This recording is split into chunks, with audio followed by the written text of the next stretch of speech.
मैं अभी निसर्ग दत्त महाराज की बुक आई एम डेड पढ़ रहा था, और इसका जो फ्रंट पेज है, इसमें बेसिकली जब आपको रियलाइज़ होगा कि आप क्या हो, आपका ट्रू नेचर, तो उसके बाद आपको क्या पता चलेगा उसके बारे में बेसिकली लिखा है।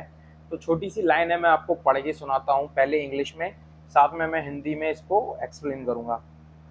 The real does not die, the unreal never live. जो आपका सत्य है वो कभी पैदा नहीं होता, मतलब जो आप हो सच में, वो पैदा नहीं होता। और जो आपका अनरियल है, मतलब जिसको आप मान बैठे हो, वो कभी जीवित ही नहीं था। मतलब जिसको आप जीवित मान रहे हो अपने शरीर को, वो कभी जीवित ही नहीं था। तो the real does not die, the unreal never lived. Once you know that death happens to the body, not to you, you just watch your body falling off like a discarded garments.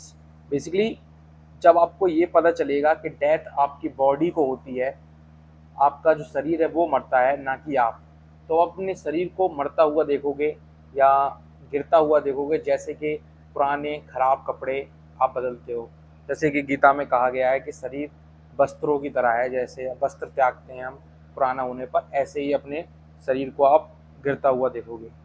The real you is timeless. जो आपका सत्य है, मतलब जो आप हो, वो timeless है, वो समय के दायरे में नहीं आता। And beyond birth and death, और वो जीवन और मरण से भी परे है, मतलब जीवन और मरण भी उसके लिए कुछ नहीं है। The body will survive as long as it needed.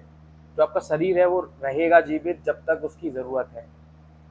It is not important that it should live long. ये बिल्कुल भी ज़रूरत नहीं है कि आपका जो शरीर है वो जीवित ही बना रहे, क्योंकि जो, जैसे कि निषाद महाराज स्टार्टिंग में ही कहते हैं, जो आपका रियल सेल्फ है, जो आप हो, वो कभी मरता नहीं है। तो फिर बॉडी के साथ जो कुछ भी हो, वो आपके साथ नहीं हो रहा है, वो आपके एज़ जैसे आपके पास कोई कपड़ा है उसके साथ जो होता है ना, वैसा हो रहा है।